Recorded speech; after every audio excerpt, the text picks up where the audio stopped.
Thank you all for being here today. Obviously, a very special day, considering the fact that there are more people in this room today than there normally is in a normal business meeting. But obviously so. Let me go ahead and ask the city clerk to please call the roll. Councilmember Villegas Walker, I'm here. Councilmember Marroquin, Here. Councilmember Garcia, Present. Mayor Pro Tem Cardenas Singh, Present. Mayor Oliva. Present. Did they call you? Did they call you? Yeah, okay, I'm sorry. Making sure. Commotion going on. Yes. So ladies and gentlemen, we will be led by the Pledge of Allegiance by the Mayor Pro Tem Marta Cardenas Singh, and it'll be followed by an invocation by Mr. Steve Walker. So, please.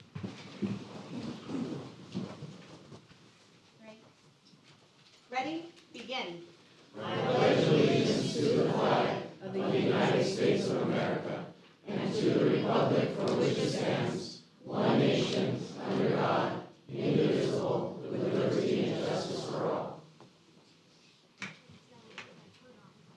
bow your heads. Heavenly Father, we thank you that we live in a country where we can get together, freely speak, freely worship, and freely attend to the business of our city. We thank you for these people, and we thank you for this time, and we ask you to watch over us all and bless us in Christ's name. Amen. Amen.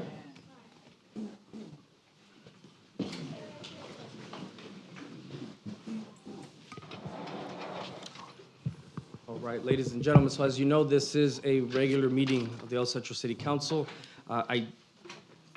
We're going to go ahead and take up public comments very shortly. I imagine that the city attorney has no report to give. You are correct, since there was All no right. closed session. Thank you, Madam Attorney. So as everyone knows, this is a public meeting, and so we do entertain public comments from the community. I do have one blue slip. Henry Rosas? Henry Rosas, okay, so Mr. Rosas, this is the time to come up and say what you want to say. Keep in mind that everyone in this room is here for one reason, you're gonna, which is fine. I'm not trying to deter you from what you got to say. You know, I'm just premising, so you can read the room. But as... I'm sorry, for one reason. What reason is that? I missed something. What did I miss? All right. Well, you stick around, you'll find out. All right. I want to thank you for that I'm here tonight. I wasn't going to come here, but I'm going to tell you why I came here. This pushed me over the edge. One thing I want to make clear is that I support law enforcement. I already went to Imperial to go talk to the council out there. Go ahead, sir. A couple of weeks ago, I was at Food for Less, and we had to call 911. A Dodge Charger went into the parking lot and started doing donuts. Tinted windows, white Charger, doing donuts. A few feet from that Charger was a mother with two kids getting off their little Centro. Kids got so scared, they ran back into the car. The mom threw them back in the car, and they both locked themselves in the vehicle. 911 was called. PD took a while to get there. Like I said, I'm no disrespect to anybody. I support law enforcement, I do. We waited, and we have to understand, the volume of people in El Centro has grown significantly. There's a lot of traffic, not enough cops. A lot of traffic.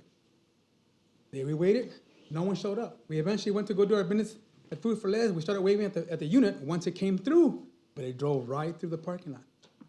Didn't see us waving. Those kids could have been my kids. It could have been an officer's kids. It could have been her kids. It could have been their guys. Perhaps killed if that guy lost control. That person almost hit the curb. The donut rings are still there, I would imagine. But he went in circles, scared that family. I'm asking that it is time to put more units in the streets.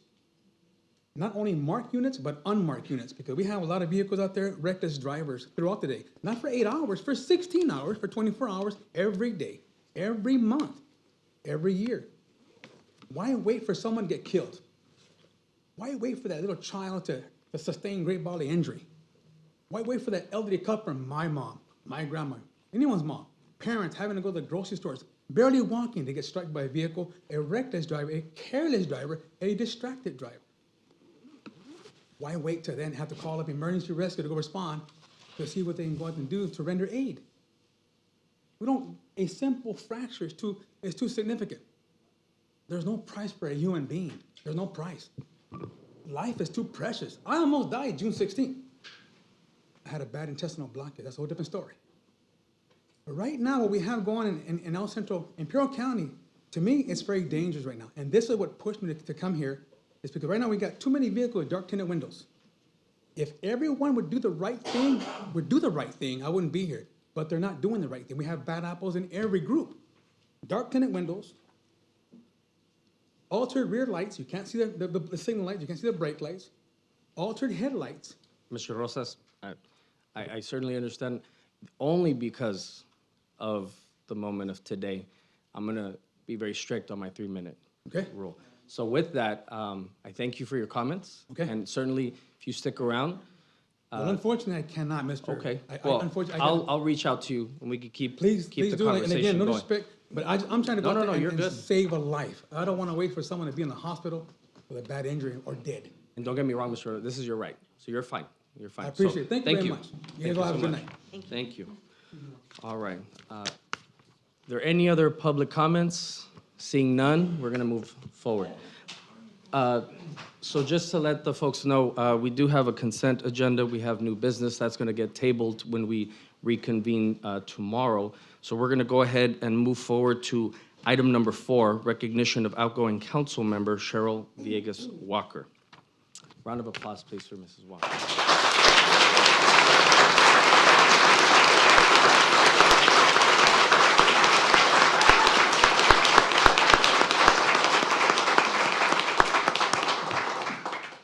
So we have a long list, fitting of a long term, of individuals that are here to recognize outgoing member Cheryl Villegas Walker. So let me go ahead and start with at the top of my list here. This is going to be from the office of Congressman Juan Vargas, and I believe the Mayor Pro Tem will be presenting that on his behalf. Wonderful.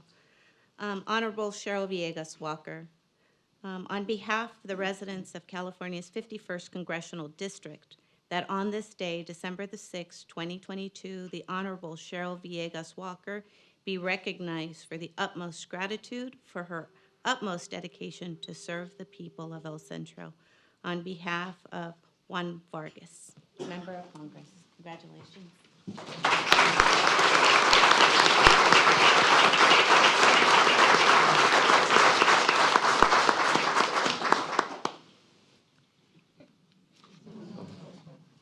There is going to be a lot of hugs tonight. Next is from the office of Assemblymember Eduardo Garcia, also presented by the Mayor Pro Tem. All right.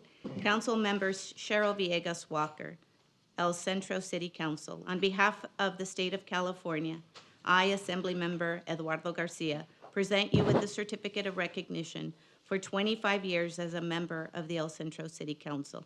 I commend you for your presiding leadership, dedication, and most importantly, your devoted time and passion for the residents and constituents of El Centro. I wish you the best of luck in your future endeavors. Assemblymember Eduardo Garcia.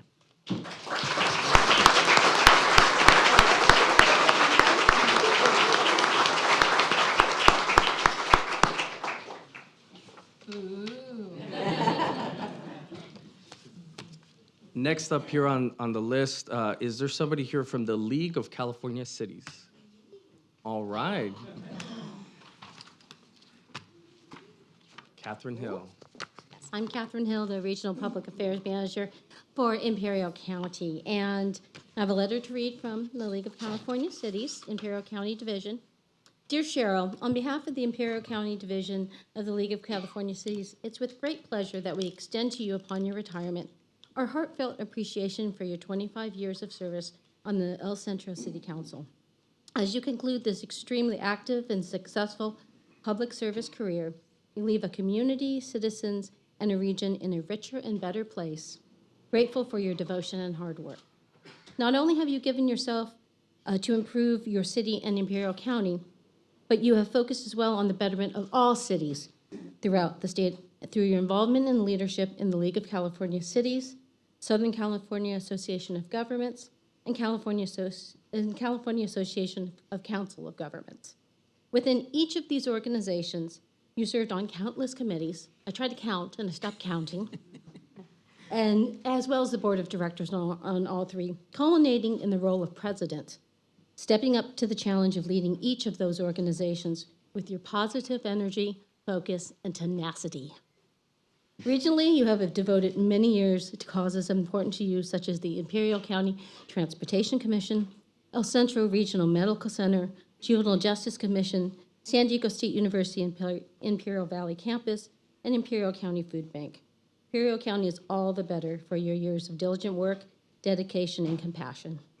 Your colleagues throughout the region applaud you for your exemplary service and know that you will remain a vital and integral part of the El Centro community and Imperial County region. Heartfelt best wishes, Cheryl. The League of California Cities Imperial County Division, comprised of the 7 cities within Imperial County, thanks you for your service for the city of El Centro, Imperial County Division, and through Cal Cities, the state of California. And as a little token, you have been the heart of the Imperial County Division for so many years. So we'd like to give you a heart necklace and earrings as a thank you.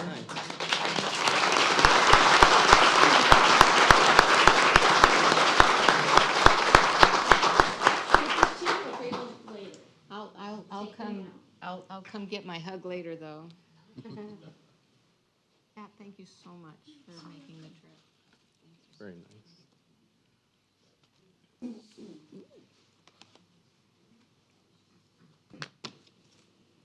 All right, thank you to the League of California Cities. Next, we have the Southern California Association of Governments.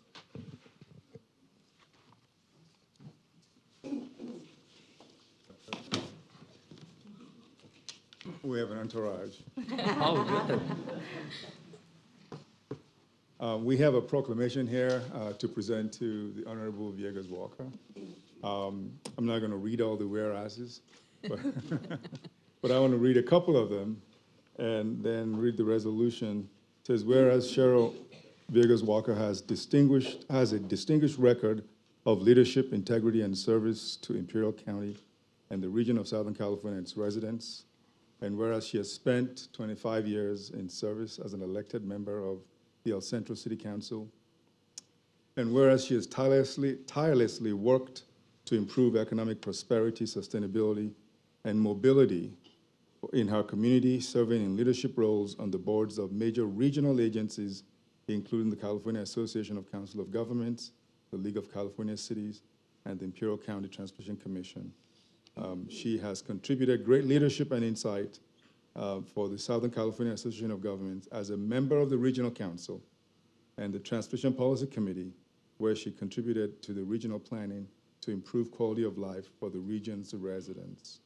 Therefore, be it proclaimed that the Regional Council and staff of the Southern California Association of Governments hereby recognize Cheryl Villegas Walker for her exemplary contributions to the region, and that's a 6-county region comprising of 191 cities, and extend their heartfelt thanks for her dedicated service. And be it further proclaimed that the Regional Council and the staff of the Southern California Association of Governments do hereby wish Cheryl Villegas Walker all the best in her future endeavors and pursuits. Now, these words that I just read cannot sum up how we feel about this woman. She is a darling to us. She has been our president, and more so, she has been our friend. And for us who work as staff, and I'm sure all the staff around here would know when you have a quality board member, she cared. And so we're here to really honor her and will miss her. And I want to introduce the president of our board, the Honorable Jen. See what happens when you get in front of these people and have to speak to them. It's very unnerving. Of course, I have no prepared whereases, but I will say that serving with Cheryl has been a highlight of my career. And I hope everyone realizes the good she has done, how much she cares for the region. And when she became president, I watched her work to bring 6 regions together, 6 very different pieces of an entire whole, and worked to bring them together. But I want to assure you in El Centro, she worked long and hard to shine a light on the Imperial County, not only on its needs and on the weaknesses, but even more so on its strengths, on its richness and diversity of resources, and all. I knew that was a Hassan O. I knew that's what that was I just saw. But what she did for Imperial County and for El Centro, you will benefit for years to come. And I thank you so much for being such a great leader, such a great role model, and such a great asset to our region. Thank you, Cheryl. Thank you, Jan.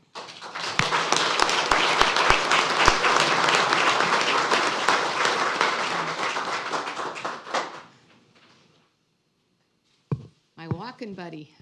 That's right. We have those early walking days in downtown LA. I'm Margaret Finley. I'm the mayor of the city of Duarte, and I appreciate all that much more the drives that you made down here time after time, because my husband and I just drove 3.5 hours to come down here, and I thought, God love Cheryl. She did that for so many years. So thank you, Cheryl. You have made a difference. And I just wanted to, this is your retirement basket Oh, thank you. that we Thank you, put Brad. together for you. And I don't have a cool proclamation, but all I can say is, to my dear friend and colleague, Cheryl, it's hard to say farewell to someone who has so profoundly affected my life in so many ways. You are one of the few who understands that one's circumstances shouldn't define them. Their focus should define them. Your focus has been one of public service, and your community, region, and state are better for your unselfish service. I will miss you, and you will forever be in our hearts. With love, Margaret and Brad. Your retirement basket includes a candle because you were a shining example to many. A blanket because you were always so warm to so many. The game Sorry because we all are sorry to see you go, plus your grandkids will like it. A Christmas book to read with the grandkids while drinking hot cocoa and apple cider. And wine needs no explanation. Best of luck. Margaret, thank you. I will miss you. Again, I know as a past president of SCAG also, the time and effort it takes to do the amount of good that you have done. And it breaks my heart to think that I'll be going to 900 Wilshire and not have you there. I'll be there in spirit, sweet I friend. know you will. Thank you. Thank you, Margaret. Thank you so much. Thank you, Brad.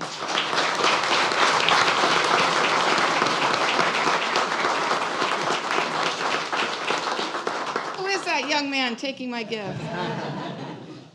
Well, before the mayor cuts us off, because I think we're over our 3 minutes, I just want to say, Cheryl, thank you very much. Everything that has been said, I certainly echo. But being part of an organization like SCAG is about the people you meet, and you certainly are one of those that I will remember forever and miss dearly. We've had the opportunity not just to travel around this county and all of the SCAG region, but sometimes all over the world. In each one of those moments, you always brought your curiosity and enthusiasm and your tenacity to solve problems. And just as you worked tirelessly for this city, you took that same energy all over Southern California and have made SCAG a better organization and all of those that got to work with you better people. So thank you for all that you've done. You will be missed, but I know that we will still see you around, absolutely. So hope thank so. you. Thank you, Darren. Thank you so much.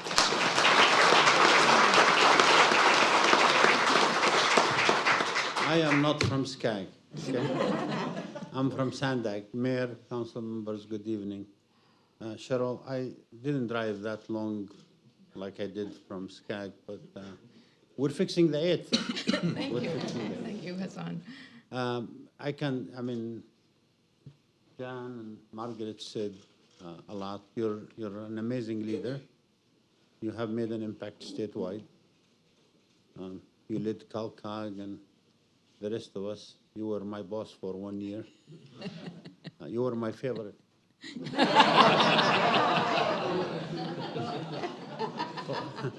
But on behalf of Sandag Board of Directors, the 450 people who work in Sandag, I want to present to you this plaque that says, "In recognition and sincere appreciation of your dedication to public service and contribution to the Southern California region."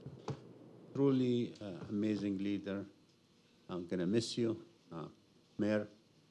Good to see you again, council members, and good luck, Cheryl. We'll see you around. Thank you, Right. Hassan. Thank you. Thank you so much.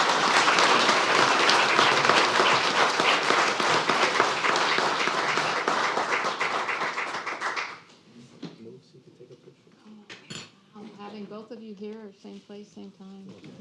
Thank you. Yeah, hugs later. Thank you so much.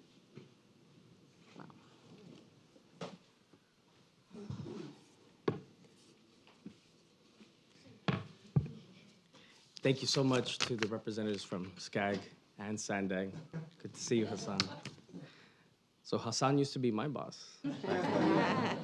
We all had bosses at one point. All right, so next we have the Imperial County Transportation Commission. David, sir. Oh, and Maria. Good evening, everyone. Maria Nava Frolik, City of Calipatria Mayor Pro Tem. So I want to introduce here David Aguirre. He's the Imperial County Transportation Director. So we are here today, and we're very honored to present on behalf of Imperial County Transportation Commission, this presented to Cheryl Villegas Walker, a plaque in appreciation for your 25 years of service to the city of El Centro, SCAG, and ICTC. Congratulations on all your achievements. We wish you continued success in future endeavors. Your friends at ICTC presented to you this day, December 6th. I want to just say that I've had the honor of serving with Cheryl on SCAG, currently at the Regional Council and the Transportation Policy Committee, along with SCAG, ICTC, and other various commissions. And she has been a role model that I have followed. I've seen her serve. A lot of the times I've called her and we've, talked about stuff. And I just want to say that I really admire her, not only as a woman, as a leader. Here in the city of El Centro, I know she's impacted many lives, but throughout the Imperial County. And so we're going to miss you, and we hope to see you around. And I think that your work is going to continue, and we hope to be part of it. Thank you, Maria. Thank you so much.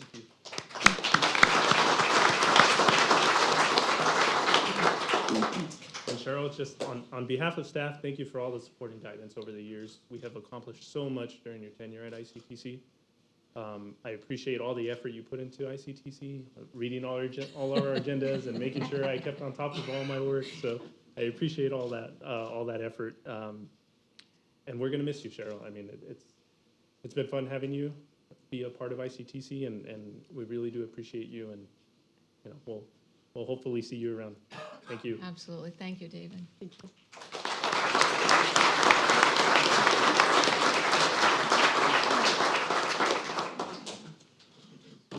Bless you and happy return.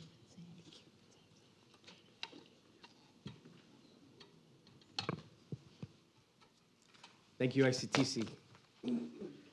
Next, we have the El Centro Regional Medical Center. And Scott. Hello, sir.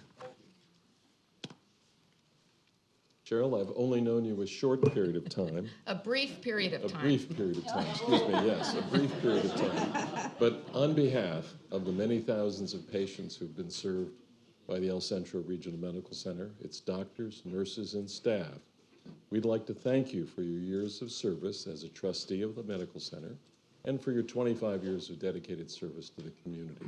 Thank you very much. It's my privilege to be here. Thank you. Thank you. Thank you so much.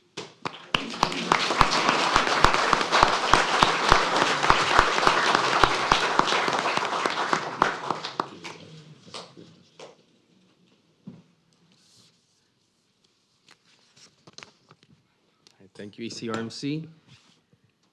Next, is there somebody from the Imperial Valley Regional Chamber of Commerce? I know I saw several. Anne.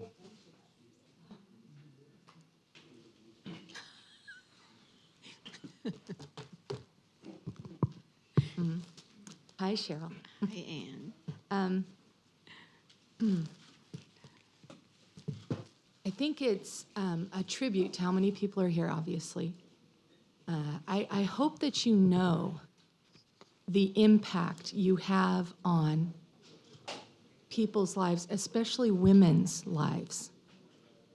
I met you when I became a PEO sister, and I was pregnant with my second daughter. And the first time I met Cheryl, she gave a presentation to our organization on the state of the city and what was happening in the city. And I thought, whoa, wow, who's that lady? She's amazing. And she's so exuberant about everything. And without you knowing, you were one of my mentors and inspirations for the community service that I do for this valley. You and your husband are amazing. You're kind, you're loving, and you guys are super fun. Both my daughters know you very well and have actually worked with several on different occasions. I am president of the Imperial Valley Regional Chamber of Commerce. Previous to that, it was the El Centro Chamber without the others. Previous to that, it was all kinds of stuff that we've served on together. I'd just like to thank you on behalf of the chamber, and I'm going to have all of them stand up so you can see that we're here and how much we appreciate it. I think I'm as involved as I am in a whole bunch of things in the Valley because of you, and I thank you for that. It became my county, my city, my Imperial Valley because of the influence you've had on my life indirectly and directly. We love you. I don't necessarily have a proclamation, but I know Cheryl pretty well, so I have a bottle of champagne and a wine holder, and on the bottom it says, cheers to you, enjoy, enjoy, enjoy what's Perfect. coming next. Perfect. Anne, thank you so much.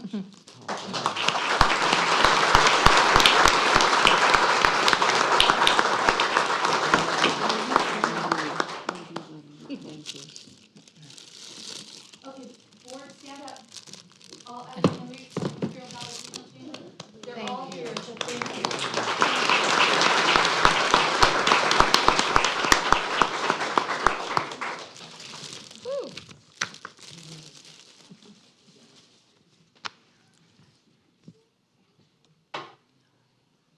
Oh, you have a plaque too. Oh. It's a certificate. I'm thinking maybe you should get like a binder and you can throw them all in there and kind of review. Thank you, Anne. Right. Thank you to the Imperial Valley Regional Chamber of Commerce. Thank you, Ann. Next, we have the Imperial Valley Juvenile Justice Commission. Oh.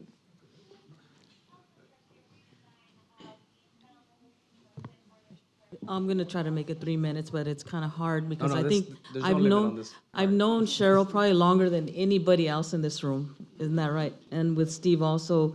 I wanted to share from Mona Lisa Vitela that with the work that you and Steve did with the soccer program and your kids, they're all grown up now. I remember when they were little tiny guys, that you made a big difference in our community and parks and recreation. So for that, we want to thank you.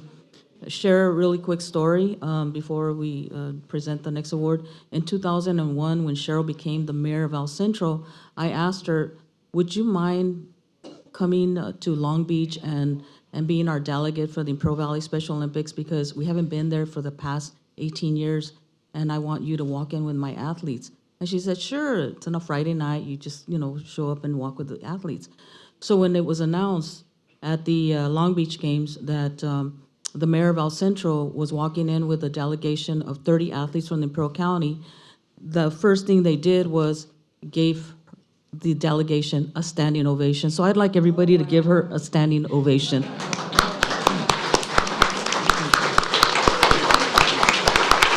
Thank you.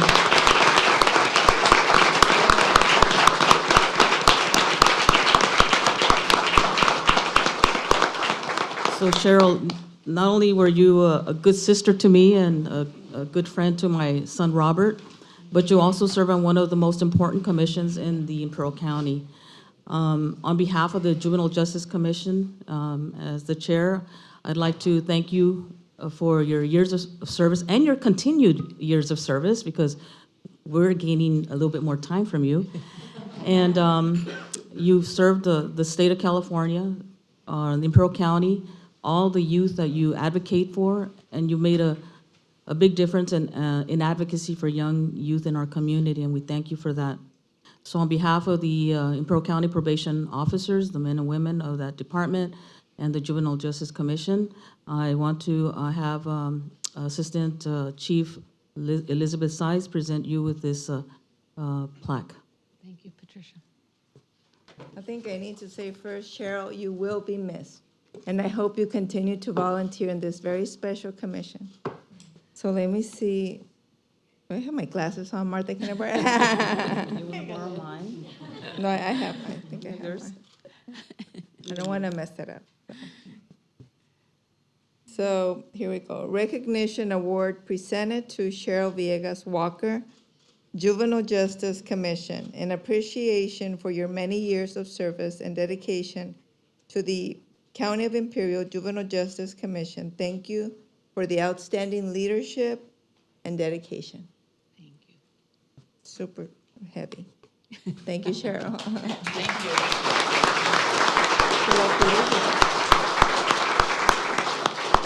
So we brought Evet to make sure that he gives it to you, because it's pretty heavy. Yeah, it's pretty heavy. All right. Thank you, Cheryl. Thank you so much.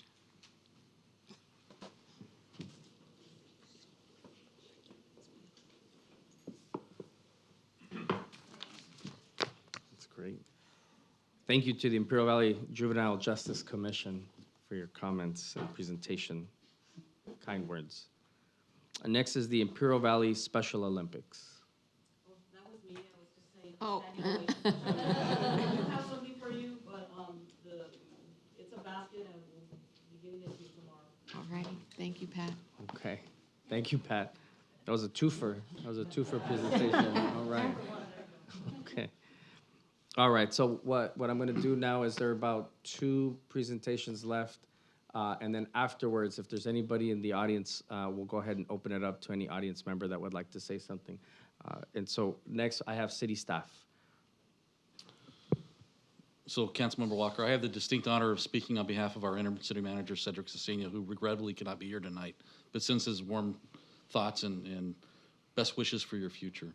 So, I recently read an article that was written, and you were interviewed, and you had a very distinct saying that I thought it was, if I could sum everything up, you really kind of hit the nail on the head. And that is that you are the best prepared person in the room at any meeting that I've ever attended. And I've been with the city of El Centro longer than I will say here. And I will thank you for that, because on behalf of the department heads within the city and city staff, you have really kept us on our toes. You've been an extreme advocate for the employees of the city of El Centro, and we cannot thank you enough for that. We have all become a better leader, a better person, and a more responsible employee as a result of the questions that you've asked us. The thought that has gone behind our presentations in order to make sure that we had our I's dotted and our T's crossed and everything is in part because of everything that you've done to lead us to be better people, to make sure that we are responsible to the citizens of our community and to each other as a whole. So on behalf of the City of El Centro employees and department heads, we have a small token of our appreciation, one that we hope you will find to be very special. And it memorializes one of the many projects you were a huge driving portion of within the City of El Centro. Is that the signage? Oh, thank you. Gotta describe what it is. Grab it from.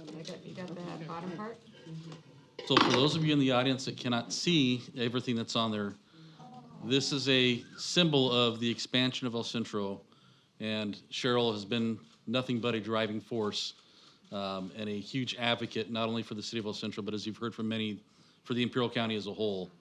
And this represents the expansion of our city south as we move past the Imperial Avenue off-ramp and expand to the future developments south of our city. And Cheryl, as you know, you were a huge driving part of that, and the city staff acknowledges that and wants to thank you for all of your hard work, dedication, and support through the years. Thank you so much. Thank you. Thank you all.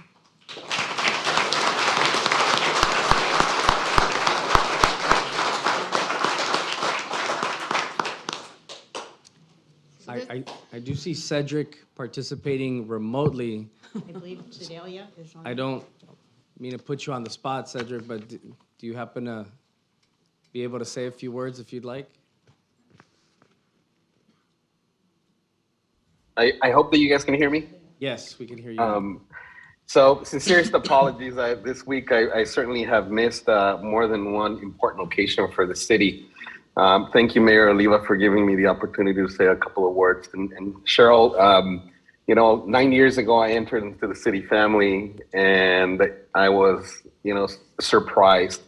In my life, obviously, I have a very strong presence of women. I'm surrounded by them at home.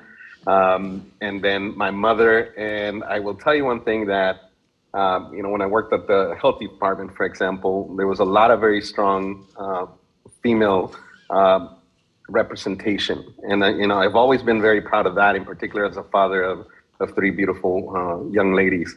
And, I'll tell you one thing, that if my children end up having the tenacity, that you have showcased, I think that they're going to go far. I thank you for your leadership. I thank you for your leadership during the time that I was in the intern chief for the fire department. I thank you for your leadership as well now that I'm interim city manager. The city, is in great hands, thanks to you moving forward.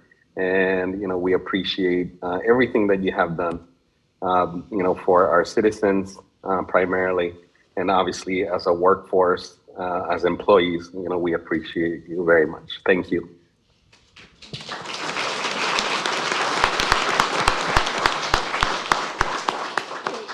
Cedric, thank you very much. I wasn't sure where you were careening with that for a minute, so I'm really glad it ended on a high positive note. So thank you, and we look forward to having you back very soon.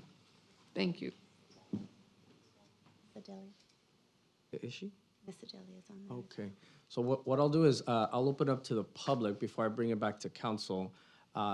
Is there anyone participating remotely that would like to say a few words? Is there any indication, Madam Clerk? No, none, Mayor. All right. If there's anybody participating remotely that would like to say a few words to Member Villegas Walker, please indicate either in the chat so the city clerk could call upon you. Anybody here present that would like to offer a few words and maybe a funny story, a memory? Oh, yeah.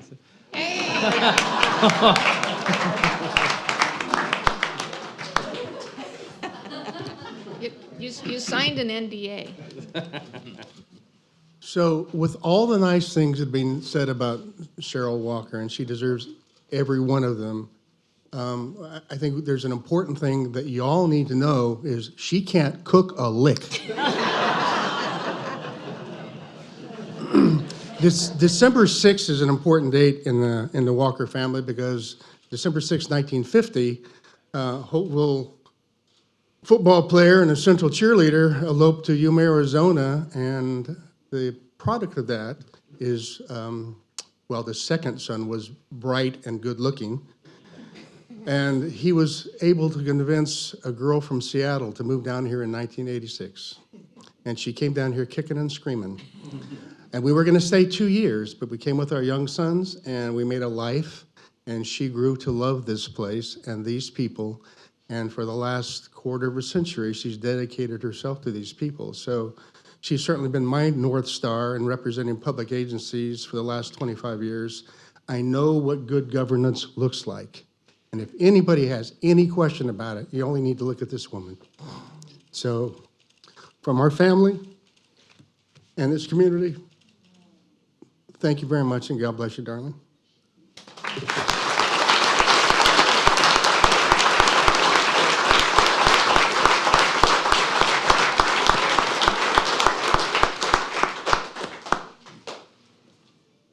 That was very moving, Steve. Thank you. Any other member? Chris? Yes.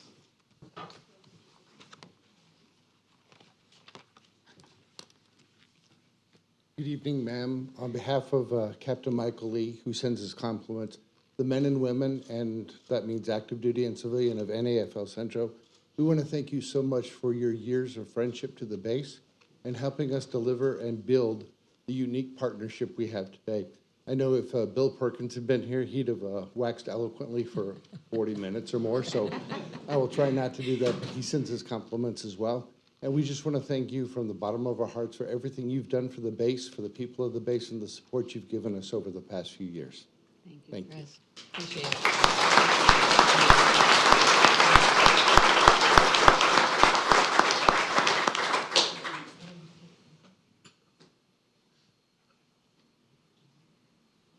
Honorable Mayor. My name's Chris Petrie. I worked for the City of El Centro for 37 years in the fire department, the last 8 of which I was the fire chief. And I'd like to thank Cheryl for all her support, that many years that she's been on the council. You were always there when we needed something. You would listen and take action to help us out, and I really appreciate that. The chief he kind of stole my line. I've always said that you were the most prepared council person ever. And I got great pleasure out of sitting in these council meetings when someone would think they snuck a report through, and she would be lurking, and then she would go to it and say, I'd like to know about this. And you could see that they're going, oh, I thought we got that through. And so I really appreciate that. I appreciate you still supporting the fire department. They work hard. Police department, public safety is a tough job, and we thank you deeply. I would like to say also that I met you, I think you've been here about 2 weeks in the summer. It was August of what year? 86. We were at the Pop Warner practice. You and Steve came over, I think the boys were playing Pop Warner. And that's where we met, Trish and I met you the first time. So thank you for all you've done. You really laid it out there. Now you can be with your grandkids more and with this guy more. So thank you very much. Thank you, Chief.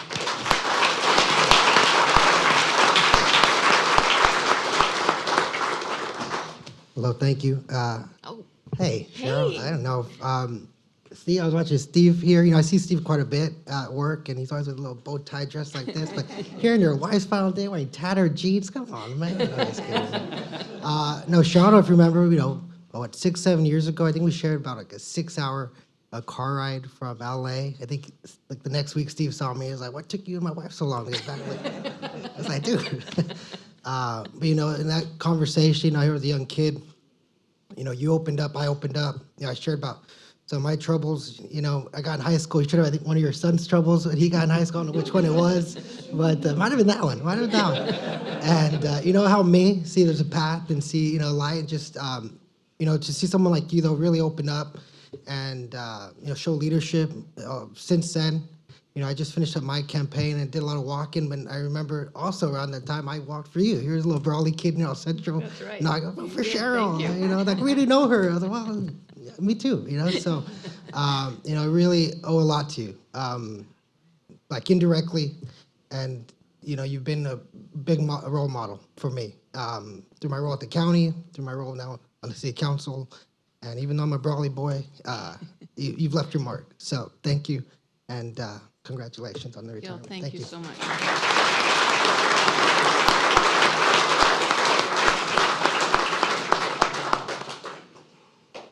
All right. Yes. Okay, James.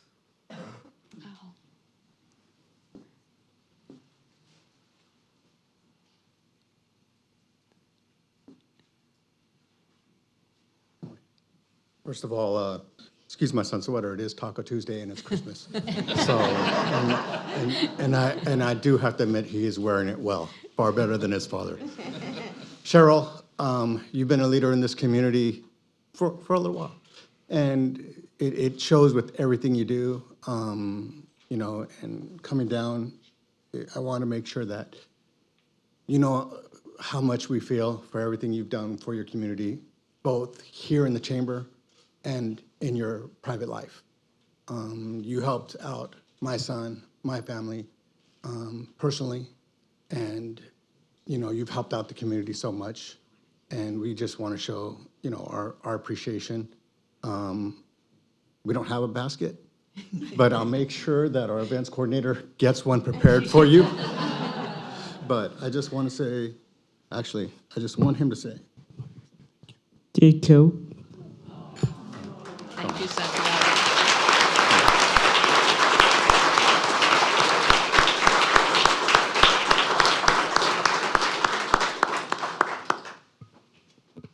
That's very sweet. Thank you, James. Any other member of the public that wishes to offer some words to Member Villegas Walker? Going back remotely? No? Okay, so I'm going to go ahead and bring it back to council, and the next series of commentaries will come from her colleagues. And so, Cheryl, I'll start, and then if you don't mind, we'll go around. I've known you for many years. And she was my boss once upon a time when I used to work for SCAG. And so we got to travel to LA quite a bit, and to Palm Desert for the General Assemblies.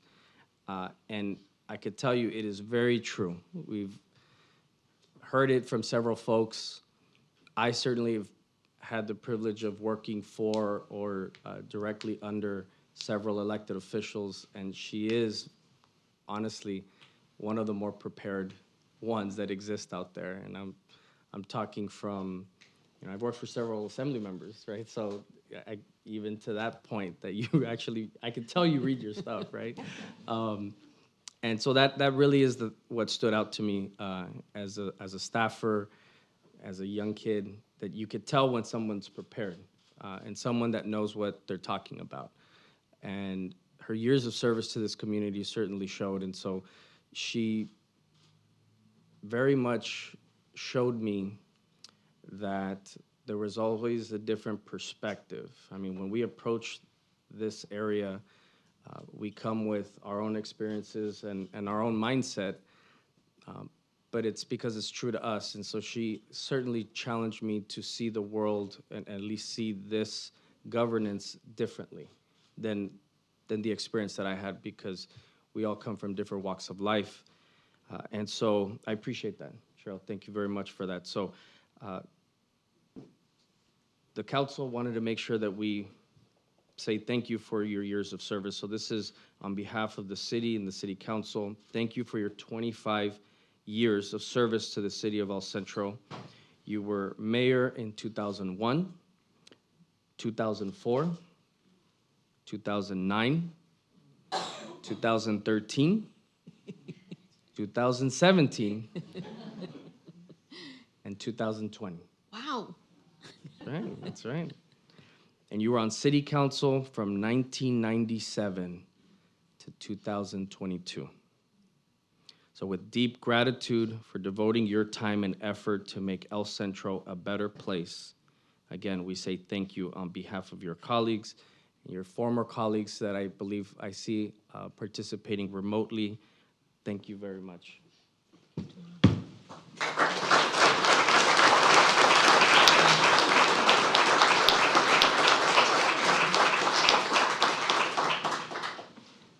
And so members, I will ask if you have any comments to offer. We'll start with you, Mr. Garcia. Of course. Well, first and foremost, Cheryl, it's been my pleasure and honor to serve my time on the city council with you. Your support, advice, and everything that you do in your preparation literally sets the bar as to how it should be done.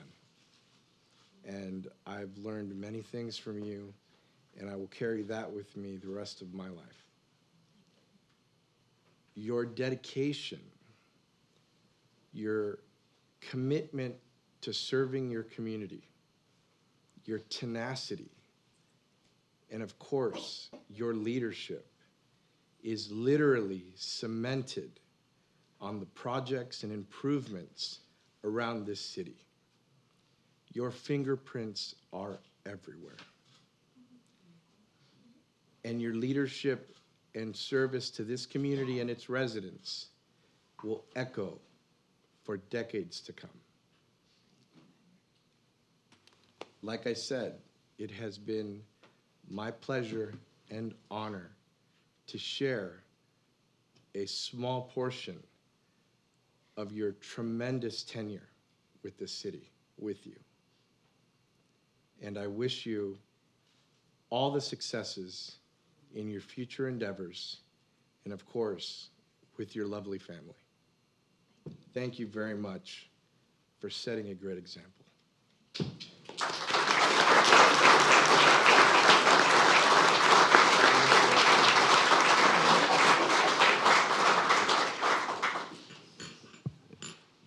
Thank you, Mr. Garcia. Mayor Pro Tem. Yes, I just want to share that Mana de Imperial Valley put together a women's conference in 2019, and it was to bring women leaders in our community to have the opportunity for, one, sisterhood, and two, mentoring and having that opportunity to build those relationships. Immediately, one of my top number one conversations was I called Cheryl. I said, Cheryl, this is what I'm doing. I'm on board. She said, I'm in 100%. We had a women's conference at Imperial Valley College. We had over 100 women, and Cheryl had the opportunity to share her pathway to making it to a table of leadership. And I will tell you, in that opportunity, it inspired, encouraged, and she served as a beacon for many of us women to run for elections. With that, I am very grateful. Gave me the confidence and the courage to run for City Council in 2020. Cheryl, we stand on your shoulders. You are a woman with great leadership, compassion, mentoring, and most importantly, you believe in the power of women and our place at this table. Thank you. I know that your name is on many buildings, but I want to tell you the unmeasurable place that you are is in the heart of many. So I congratulate you and thank you so much for this cascading effect that we have seen in women who are running for elected office. Thank you.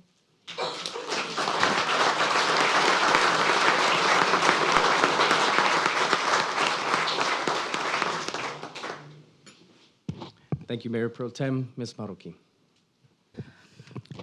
Cheryl, I was sitting here thinking back to the day that, well, actually during the time that I worked for the Small Business Development Center, and we'd come in to make our annual presentation, and I'd sit in the audience while my director was speaking, and I thought to myself, you know, I can do that. You know, I saw Cheryl was the only woman on the council at the time, and I thought to myself, you know what, I can do that. So echoing what Mayor Pro Tem Martha Cárdenas Singh said, you know, it's just like that was an inspiration for me as well to step up to the plate and run for public office. You know, women are you know, great at multitasking and are just as capable as any other leader. And so that to me was a true inspiration. And now that I've had the honor of serving on the council with you, you know, it's echoing what everyone else has said about how well prepared you are during you know, and for these meetings. You know, the thing that I think about is like, how does she know to ask these questions? And I've learned so much from the questions that you've asked, because it gives you greater insight into another person's perspective and what they're thinking, and it opens up, you know, my vision, you know, to see it's like, wow, you know, this is really what it's all about. And so I thank you for that, because it has not, you know, this truly is a learning experience. So thank you for being an inspiration for me to step up to the plate, run for public office, because we all know this is a huge responsibility that we carry on our shoulders as elected officials. It's a job that we do because we care about our communities, and you know, and it's a legacy that we hope to leave behind as the legacy that you're leaving us. And so for that, I thank you for being such an inspiration. Thank you. And for your tenacity, because I know that's one word that everyone else has.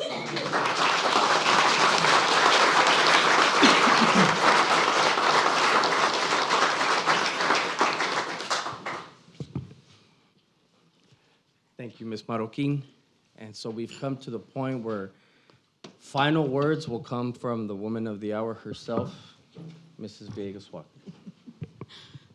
Well, if I'd known you guys were going to say such nice things, I would have retired earlier. Yeah. So, but I just have to say, thanks times a billion for tonight.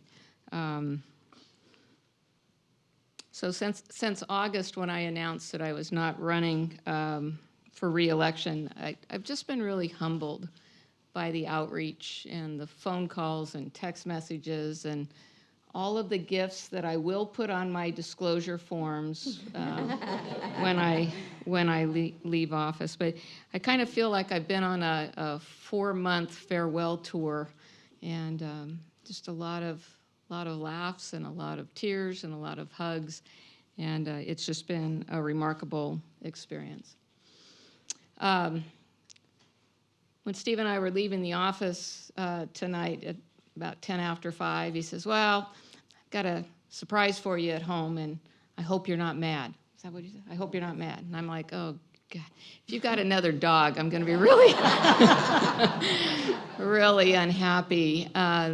So we park the cars, we walk in the house, and the first thing I'm like, okay, well, that's weird. The alarm's not on, number one. Number two, wait a minute, the dog's out of his crate. And then I walk into the kitchen, and my grandson from Minnesota, Dashel, my son from Minnesota, Kyle, and my son Casey from Portland were standing in my kitchen. And I just have to tell you how grateful I am.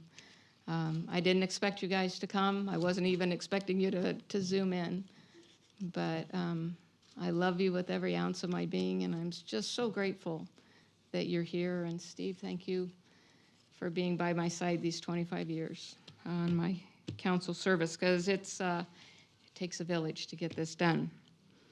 I'm thankful for the opportunities that this council has afforded me, being able to serve on SCAG, being able to serve with the League of California Cities, CalCog, and a host of other really remarkable organizations. I'm also very thankful for the inspirational mentors that I've had. Sedalia Sanders, Michelle Martinez, Margaret Finley, Carmen Ramirez, Jan Harnick, Pam O'Connor, Cindy Silva, Jan Arbuckle, Carolyn Coleman, Karen Go, Mary Salas, and a whole host of others. And also to my dear friends, many of who are here tonight. You guys make life just an absolute joy. And I feel so surrounded by your love and warmth, and I want to thank you, all of you, for making this life so rich.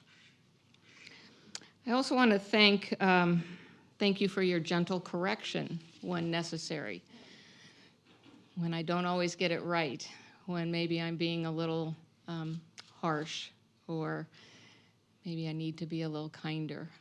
I really do appreciate that gentle correction.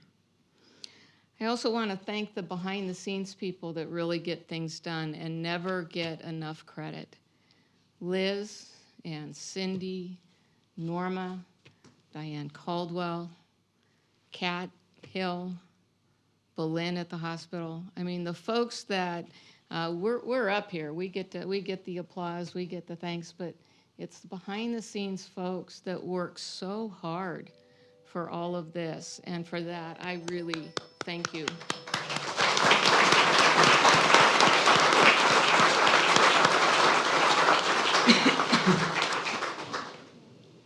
When I kind of started thinking back to some of the really amazing things that I've had the opportunity to do as a part of this council, So I got to throw out a pitch at Padre game. It was way off. I think it probably hit somebody in the dugout. I'm not really sure. Got to spend the night on an aircraft carrier, USS Abraham Lincoln. That was amazing. And every single aviator on that carrier knew about El Centro and had been here. I got to ride a horse with the Border Patrol, not once, but twice. Best Christmas parade ever. I also got to ride participate in the Akamba parade behind a llama. And I think one of the highlights of that experience was somebody, older gentleman, coming up. I think it was 11 o'clock in the morning, but he was already about 3 sheets to the wind, asking me if I was Miss Akamba.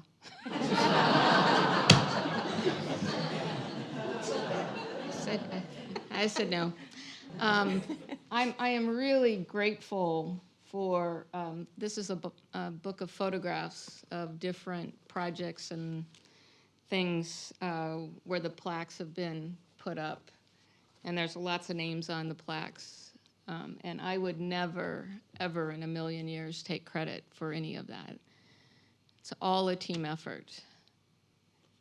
Nothing gets accomplished by one person. And I'm looking out in the room and I see Norma Villacana and I see Richard Romero. I was thinking, so Richard, you're leaving sometime maybe, I hope never, but end of this month. How many years of service? 37. 37. Norma, your retirement with how many years of service? 20, 30. 30 years of service. 25 from me, another 20, 25 from Marcella. It's 100 years of service to this city.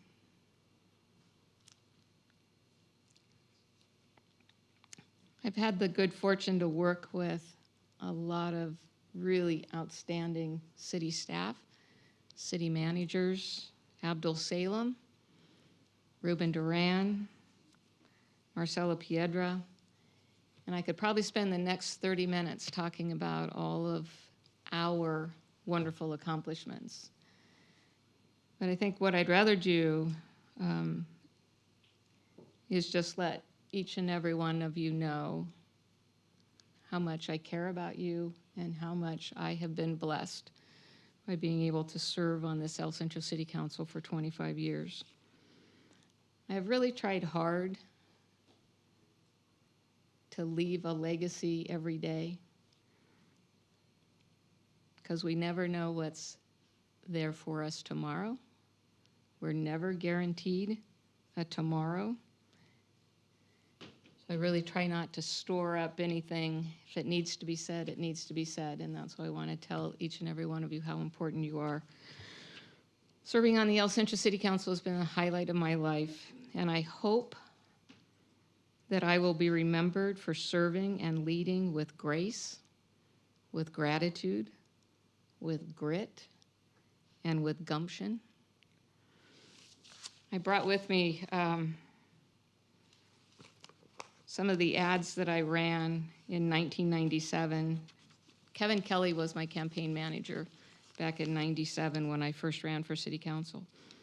And we got about to the third ad that I wanted to run, and I thought I had a really miraculous idea. So I went to Kevin and I said, Kevin, how about this for an ad? And he said, oh, that's the dumbest thing I've ever heard.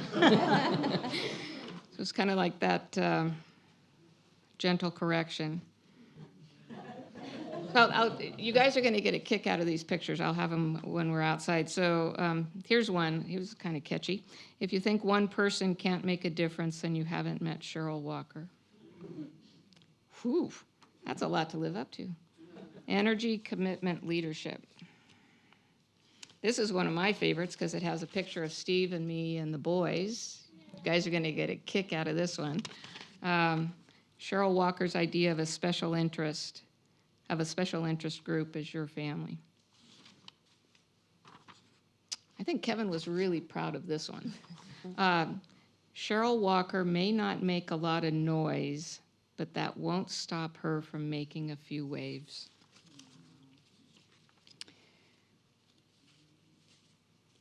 miss Kevin. Anyway, I'm all that's standing between us and some refreshments outside. I feel like I don't need to go to my own funeral now because I heard all these wonderful things here. And this was much better because I actually got to hear them all. So again, thank you all, each and every one of you. You have graced my life beyond measure. Thank you.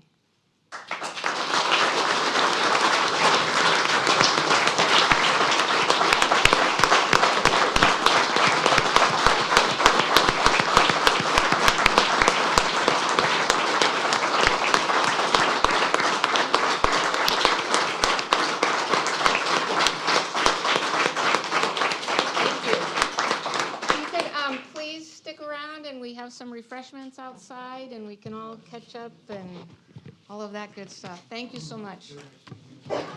Thank you. So just for the technicality purposes, we're going to go ahead and table some of these items. Continue some of these items tomorrow. We will adjourn and reconvene tomorrow at noon. We are adjourned. All right, I think we're all here, and I want to make sure that I'm respectful of everyone's time. So it is 12:01. Let's call this meeting to order. If I can have the city clerk, please call the roll. Councilmember Villegas Walker. Here. Councilmember Marroquin. Councilmember Marroquin. Here. Sorry, I'm here. Councilmember Garcia.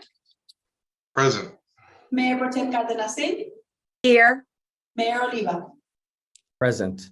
Okay, so if I will go ahead and do the pledge and we'll do an invocation. So if you will all just indulge me on that part, if you face north or the flag. Oh. Right hand over your heart, ready, begin. I pledge allegiance to the flag of the United States of America. And to the republic for which it stands, one nation, under God, indivisible, with liberty and justice for all. You just quickly bow your heads. Heavenly Father, we thank you for the many blessings. For those of us that are able to enjoy health, please continue to watch over us and heal us from any ailments that we may be facing. Grant us wisdom, cheer, and the ability to be able to hug our loved ones and our friends a little extra tighter this holiday season. In your name we pray, amen. Amen.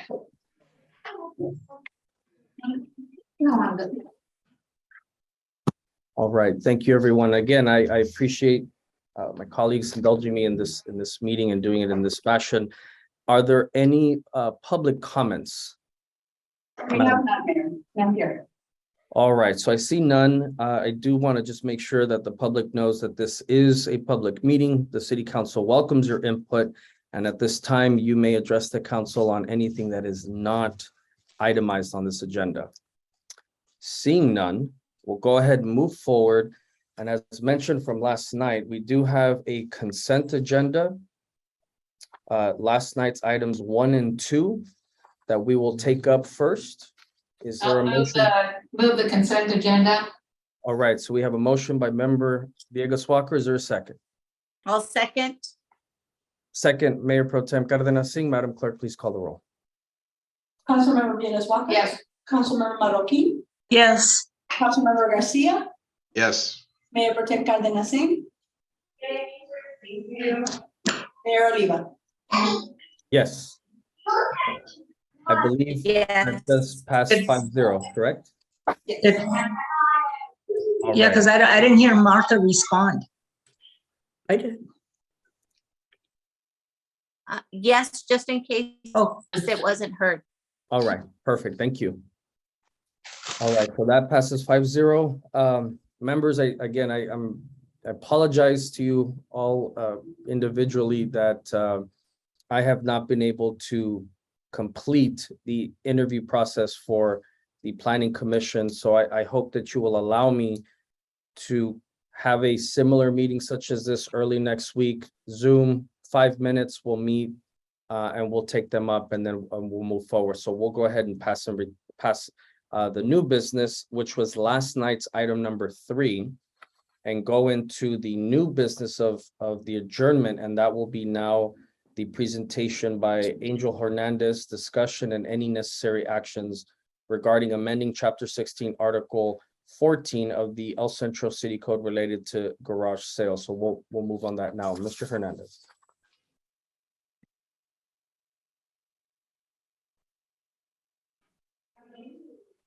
Hi, good good afternoon, everyone. Can everyone see my screen? Yes. Yes. Yeah. Okay. Okay, great. So I'll go and start with the first slide, of course. So today I'm going to go after the garage sale ordinance. This went before the city council just as a summary, among other code enforcement tasks, a couple of last month sometime. And at that meeting, we also mentioned that there was some modifications, reforms that we're looking at to present to the city council. So today will be the opportunity.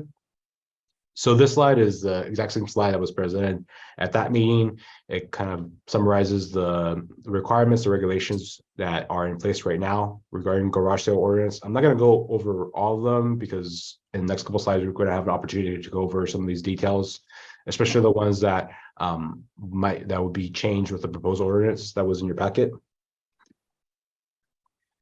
Just in general, these are kind of some community concerns and some of the benefits that we've heard.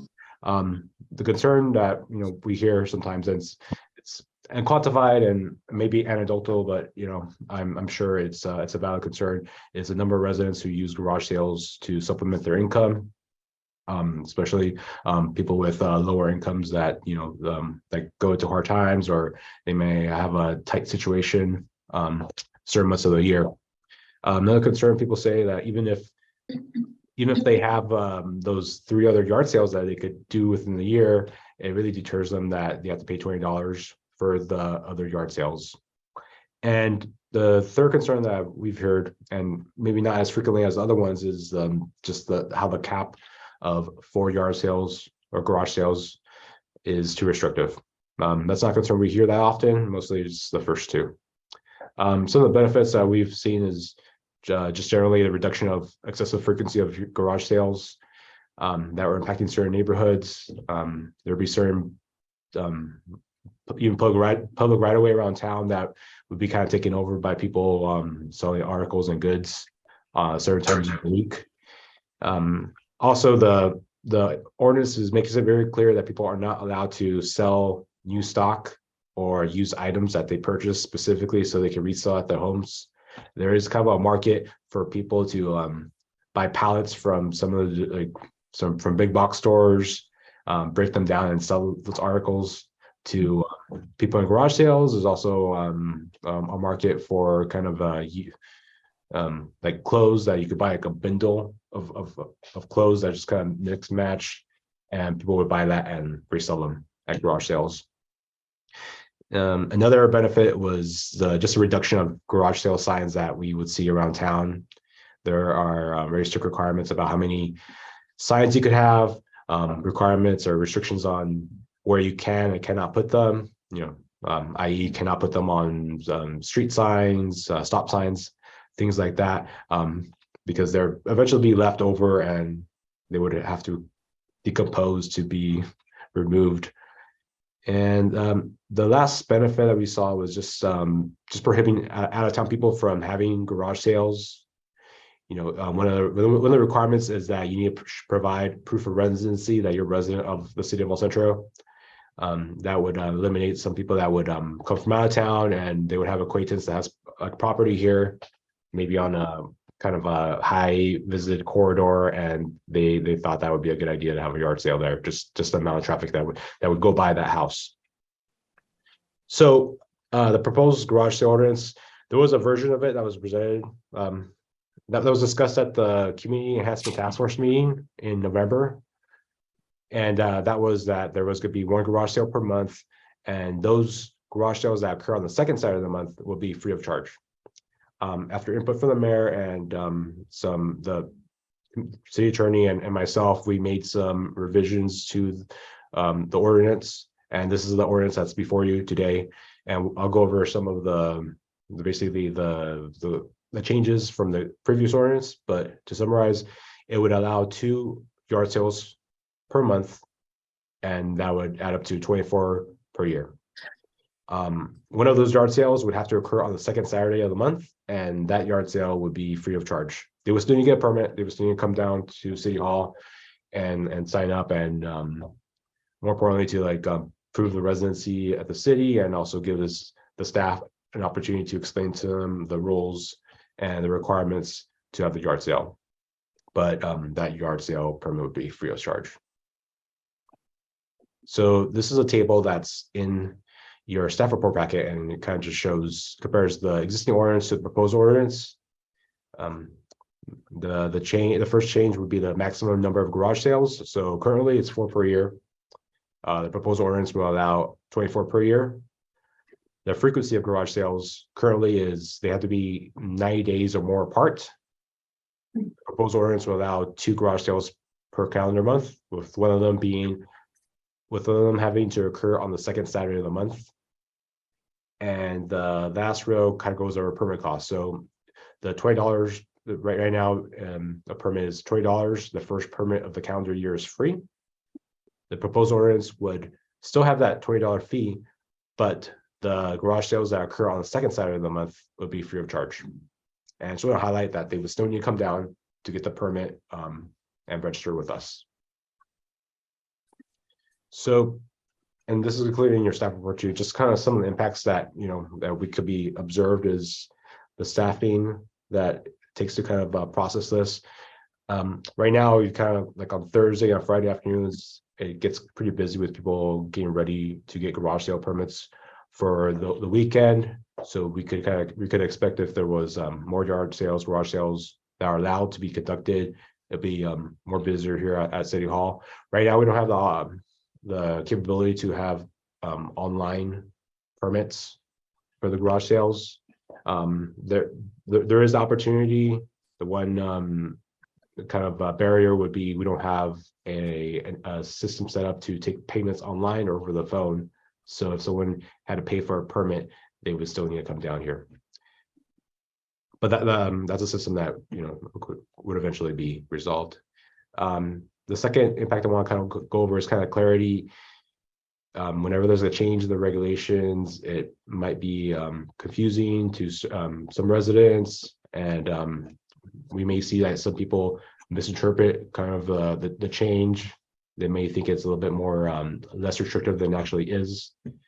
Sometimes we get phone calls. It's got a game of telephone, like they heard someone told them that that they'll need a permit for the month. We just got one of those phone calls this week. I'm not sure where they got the information from, but that's kind of like one of the challenges that we would see if we make some significant changes to the yard sale ordinance. Also on the weekends, on Saturdays specifically, we have the code enforcement officers. They patrol the town looking for any type of illegal construction or any type of violations that may now occur during regular business hours. Something we kind of see is people have complaints or concerns about people parking in front of their on their front yard, and we only drive around regular business hours, so those people are out to work, so we don't have opportunity to observe that. Just an example. At the same time, code enforcement also takes this opportunity to do garage sale inspections, making sure people are posting the signs up, taking a look at the property. The picture to the right is just a picture from last month where this gentleman was selling new stock that he got from Lowe's. You can kind of see some of the weed whackers, they still have the Lowe's tag, if they're up on display. And there's some other pictures of I go to Lowe's a lot, so I see a lot of brands like Hunter Bay fans. So it was very obvious that they kind of were getting new stock from Lowe's in this next example. And that goes along with the next impact that we see, just kind of the frequency. It's kind of questionable. We don't know if someone that would take advantage of the 2 yard sales per month, how much merchandise they have to sell, or are they just kind of having the same merchandise and it's not selling 1 week, so they're going to try to sell it later that month. And like I mentioned earlier, there is kind of a market for people to buy kind of wholesale or in bulk, pallets full of new stock, return items that stores receive, or bundles of clothes. that I'm not sure if they're new or not, but windows are closed that they kind of break down and sell individually. And I think that we all agree that's not really the intention of a garage sale. It's to make sure that people have opportunity to kind of get rid of any unwanted items that they have in their possession. So with that, these are some of the options that City Council should consider. First is to introduce and move forward with the ordinance before you. Second would be making any modifications to that ordinance. Third would be to direct staff to study and make proposed modifications to the ordinance. That was something that would be brought before the City Council at a later date. And fourth would be move to deny the introduction of the ordinance. I'm available for any questions. We also have Anna Garcia that's also present. She is more involved with the enforcement aspects too. And that concludes my presentation. Thank you. Thank you, Mr. Hernandez. I certainly have a question, but I'll wait and see if my colleagues have any questions for staff at the moment. So my first question, I have several comments and questions, but the first one is, how many permits are we issuing per year?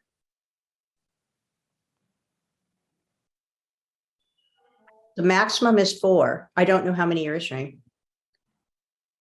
Are you saying how many in total? How many Yeah. permits the city is Yeah. issued?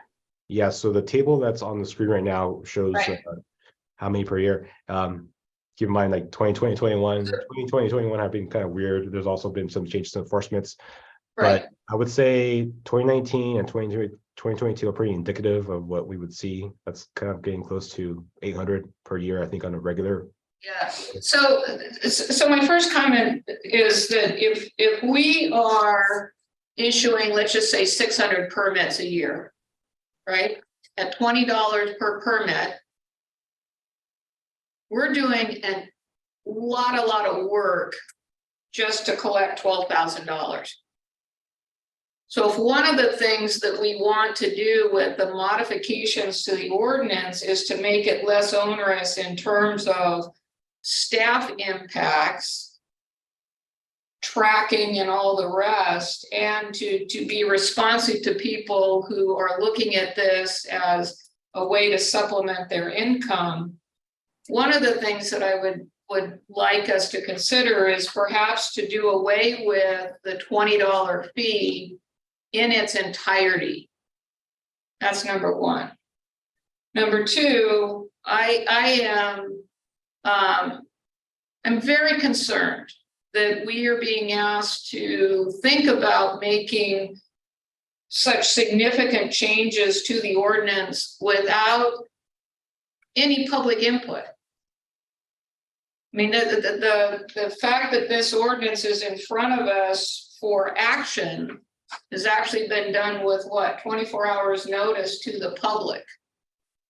We have no one participating at a noon meeting, and we haven't done any public outreach. Just want to remind the council, the reason we went to a garage sale ordinance in the first place was to be responsive to the multitude of people that were objecting to their neighbors essentially operating a business out of their homes and impacting their quality of life every weekend by having a yard sale, a garage sale. And I'm not talking just your normal little garage sale where you've cleaned out your closets and your kids' old puzzles and games and, you know, books or whatever. We're talking about people that were selling furniture. They were selling all kinds of goods out on their lawn. You couldn't even see their grass. I mean, we do not allow homeowners to operate businesses out of their homes, right? We don't allow car repair services out of your homes. And I think that allowing 24 garage sales per year is essentially going to give a green light to people thinking that they're going to use this in lieu of operating out of a storefront. It's going to be in competition with all of our secondhand and thrift stores that we know collect and pay sales tax. I think so. So my points are, let's make it easier to enforce rather than more difficult by thinking about waiving the $20 altogether. Let's think about creating a fill form permit that can be filled in online, submitted online, and tracked by the city that way, as opposed to requiring people to come in. If we have a fill form that people can just print out, drop off, or scan, email, or whatever, I think that would be a way for us to balance the needs of the city to understand how many permits are being issued, and allowing code enforcement to have an idea as to where they need to check, spot check, to see if people have a permit or not. I really don't think that we should be increasing the number. I just think that's way too impactful on our neighborhoods and impacts the quality of life of residents by allowing that to happen. I think that the ordinance, when we put it in place, we really tried to do a balancing of the need for the residents to have quiet enjoyment of their property, as well as people that wanted to have the garage sales. So I've lived in my house for 30 years, and I think I've had 2 garage sales, right? I just can't imagine somebody that has so much stuff that you would be having 24 garage sales in a year, unless what you're doing is going around and buying stuff from other garage sales and then reselling it, or buying it in bulk, as Mr. Hernandez was showing, and then just operating a business out of your home, which I don't think we should be doing. All of that being said, I will say that my gravest concern is that we have done 0 public outreach with regard to proposed changes. I know that we've had people ask us to change the ordinance, but we haven't listened or provided an opportunity for the people that support the ordinance to be heard. And again, the ordinance was put in place in response to those concerns. If we go out to homeowners and say, hey, by the way, we're thinking now of allowing 24 garage sales per year, what do you think? We haven't done that. We haven't asked that question. And we know from our governance structure, if things are going well, people aren't going to complain, right? So people who like the garage sale ordinance as is are not going to be calling us up as council members and saying, hey, by the way, love that garage sale ordinance. 5 months later, hey, by the way, still love that garage sale ordinance. It's when they are objecting to what's in place that they call and complain. And I think, again, we are being reactive to a very small number of people who are asking for changes to the garage sale ordinance and totally missing the opportunity for participation for everyone else that would be opposed to what's here. So I would like to see us make a 4th recommendation, Mr. Hernandez, in terms of options, and that is to reverse what you had proposed. You proposed to go out and do all of the public information after we make the changes. I say let's do the public information before the changes are made to make sure we're headed in the right direction. Otherwise, we have a vast majority of people who have been provided no opportunity to weigh in on what's being proposed. Okay, thank you, Member Walker. I will now take this opportunity to say, I don't even know where to unpack everything you just said in terms of, maybe there's one thing that I agree with and the rest of it, I completely disagree with it. And I think I completely disagree with it because the rationale behind the current ordinance was done listening to maybe a dozen people, but there are hundreds of people out there, specifically in 2018 when I ran for office, telling me, why did this happen? And I want to say to the members who actually voted for this before I got elected, thank you, because this issue was the reason why I was elected to begin with. And this was also the issue as to why I was reelected, because I think of the people who are able to contact you, they probably like it. But of the hundreds of doors that I knocked to be here, have told me that they hate it. You know what, Mr. Oliva, I'm not sure. Hold on, I'm not done. I'm not sure how to unpack how You're out of line. disrespectful you're I haven't being. recognized you. Please stop. I'm not done.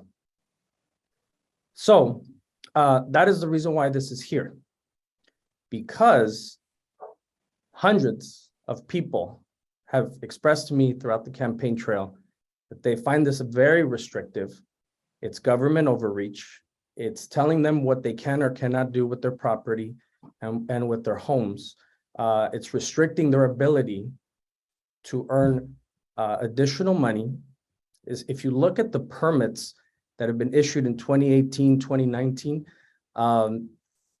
you could tell how even now as it's growing, it's because I think it's a lot of inflation that's going on, and it's an ability to allow somebody to be able to get that extra money because purchasing power is reducing right now.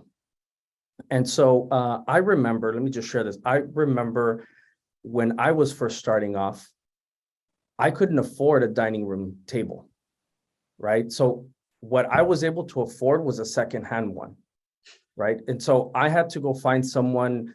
Granted, nowadays you can kind of maybe go onto like Facebook and whatnot, but I also think that this restrictive ordinance has led people to use Facebook and whatnot and completely circumvent, again, because it's very restrictive.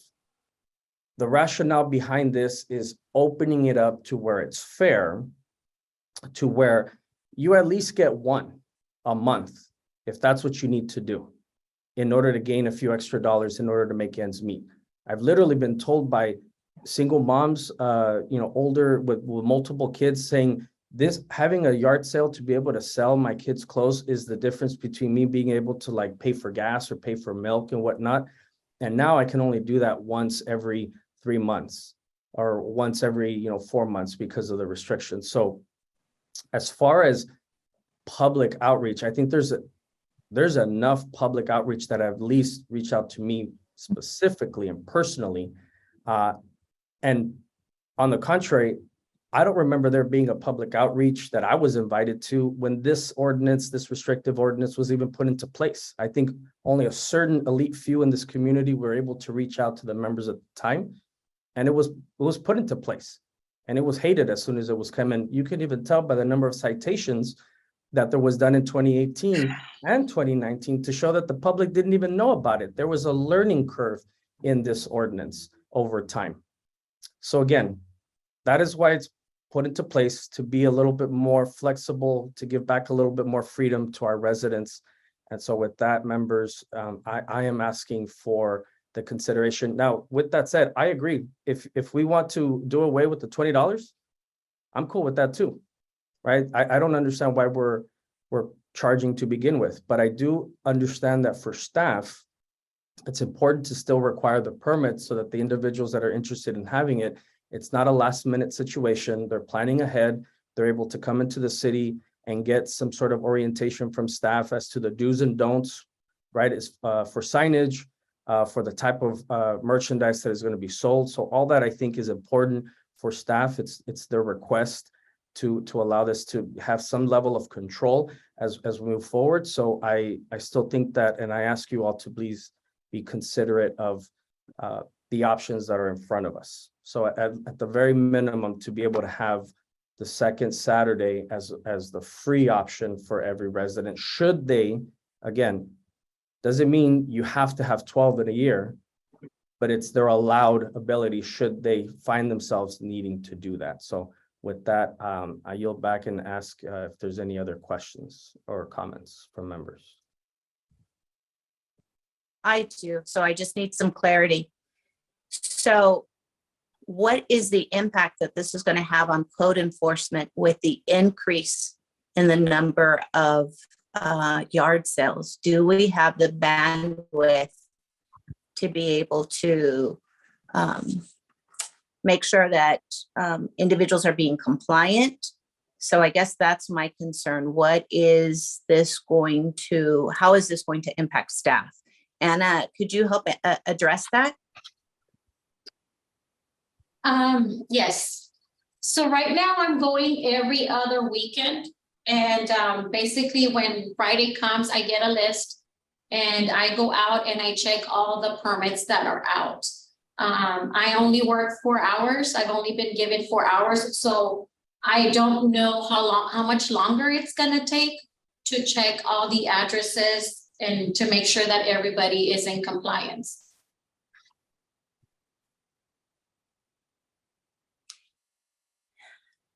And then the other question is, could there be a happy medium where we would allow one yard sale per month per resident, so that we're looking at 12 and not 24? I don't know what the secret number is.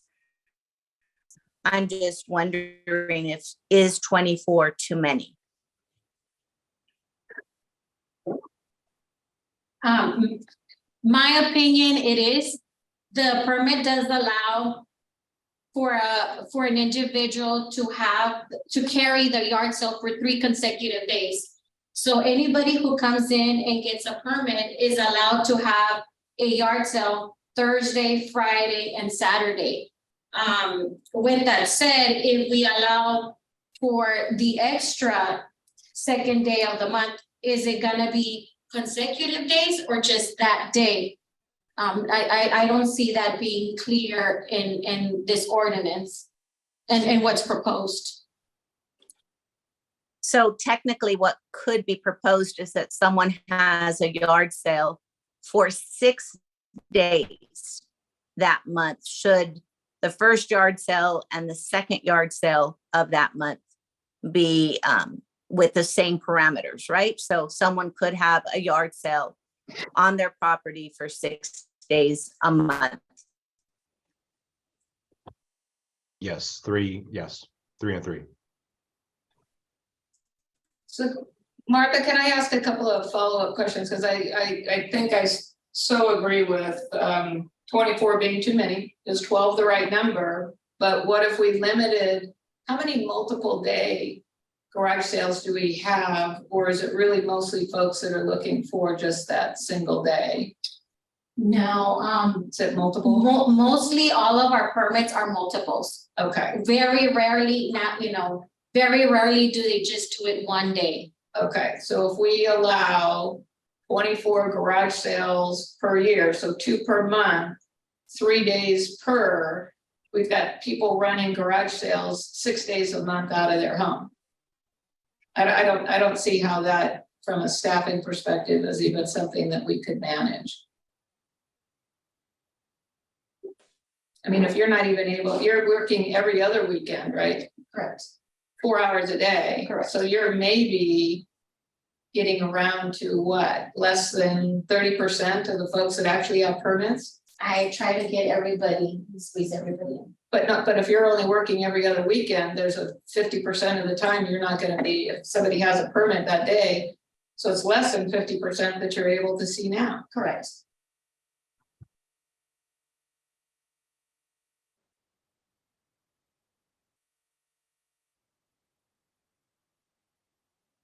So I guess for me, I'm trying to figure out the logistics of this ordinance and how one, it impacts, right, our staff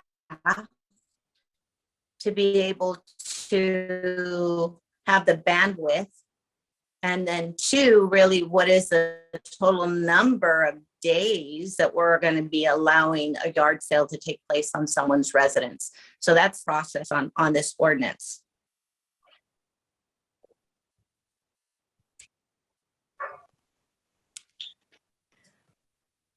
So can I chime in? So listening to all of the comments, the questions, I'm just wondering. See, I didn't know that the permit allowed for multiple days over a weekend. Okay, so if we modified the number of days, just limited to Saturday and Sunday, okay, would that be something that would be considered? And also limiting the ordinance to just 1 permit per month, which still gives people 2 days a month, 24 days a year. I mean, I'm sure maybe they might not have any over the summer because it's just too hot around here, but I'm more in tune to finding a happy medium here than to just, going from one extreme to another.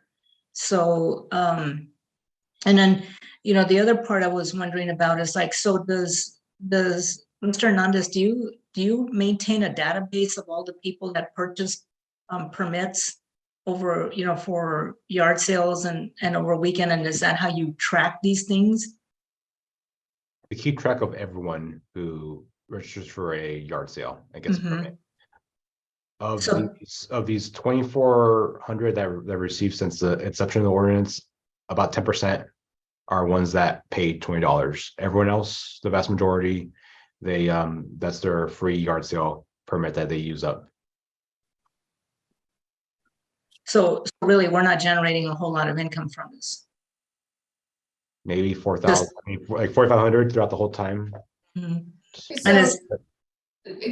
Sylvia, can I ask a clarifying question? Because I think that's very interesting statistics that Mr. Hernandez was sharing in response to you. So of the permits that are issued, Mr. Hernandez, how many of them are just one person having one garage sale per year versus the folks that have multiple garage sales during the year?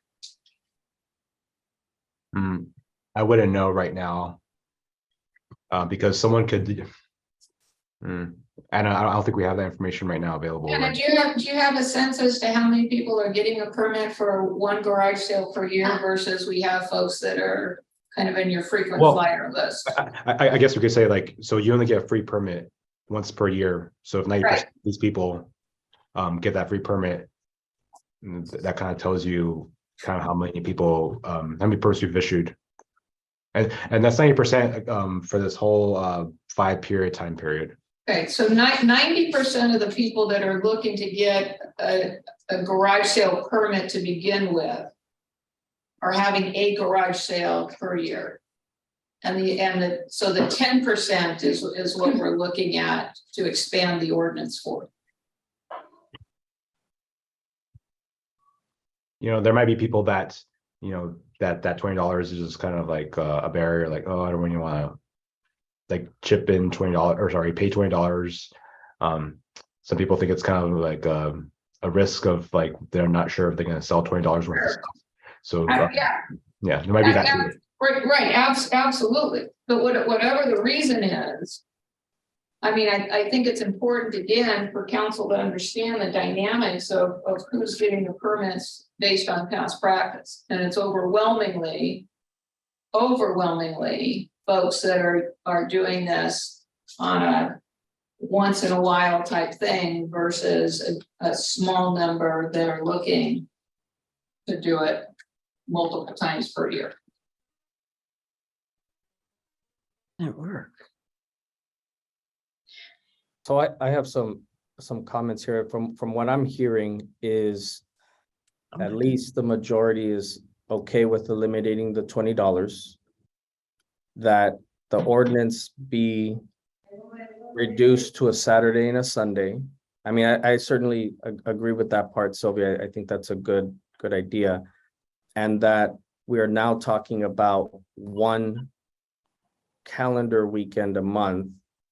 And I'm just going to throw it out there, preferably the second Saturday, so it's uniform and that it could be translated both in English and Spanish to be understood, that it be the weekend that falls on the second Saturday of the month. Generally speaking, that seems to be where. Yeah, Tomas, I'm gonna back up though. If we put all of the garage sales on the second Saturday, Anna's not going to be able to have the bandwidth to check them all out. My other concern is if we do a Saturday, Sunday, what if somebody would prefer to do their garage sale on Sunday and then Monday that's a holiday, or Friday and Saturday because that just works better for their schedule? I would rather, I mean, following up on Sylvia's suggestion, limit it to 2 days. But I think that requiring it to be over a weekend might be a little too restrictive. Let's let them pick the days. My other question, Anna, is if we had you checking on Saturday and Sunday, what would that do in terms of overtime? Would that be double time for you if you were working on a Sunday? It's time, I don't know. Time and a half? Now I'm getting to.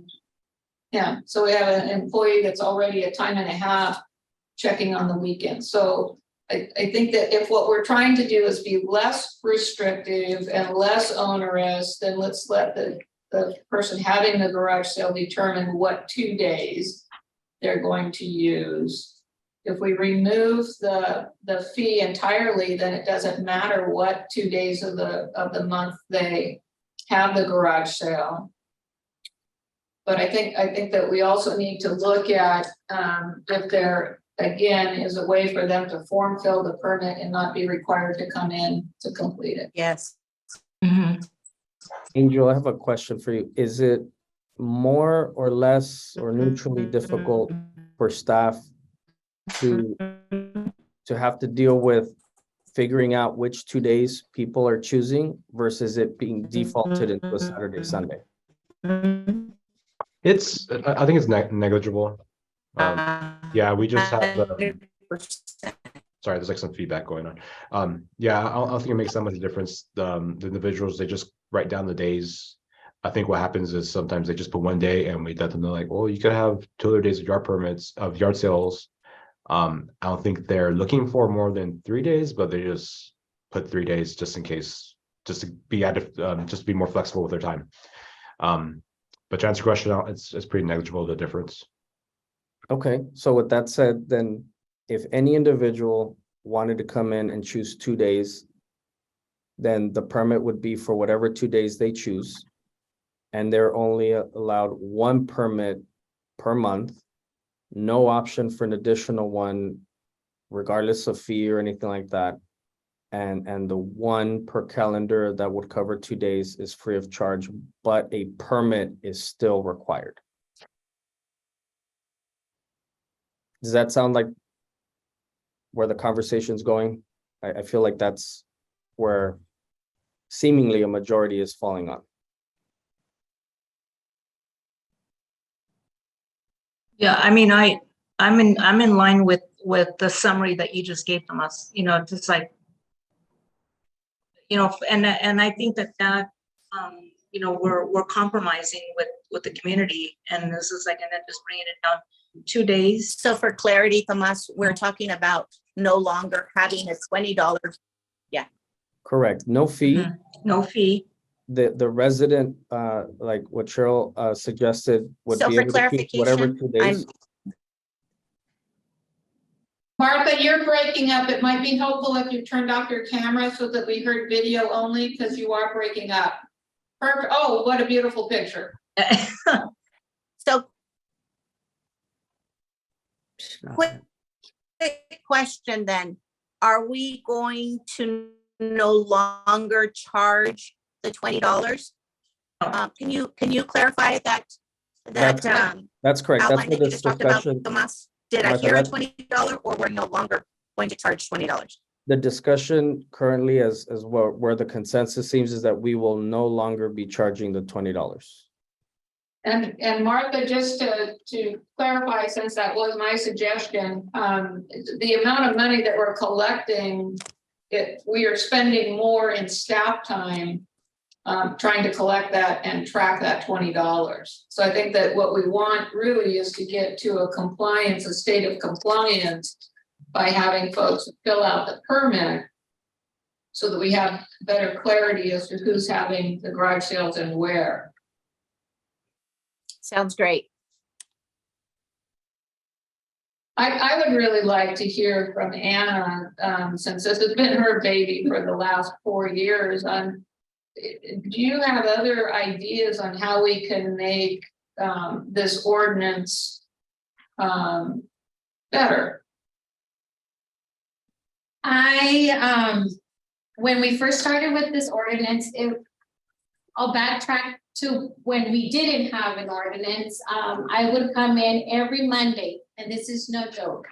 Me and Norma Villacaña would have several. There was one time that we had up to 10 complaints from different residents complaining that the neighbors were disturbing their peace, that it was 6 a.m. and they were having yard sales and not letting them sleep late. Other complaints where we had an individual that was refurbishing furniture. So every weekend she had all kinds of furniture in her lawn.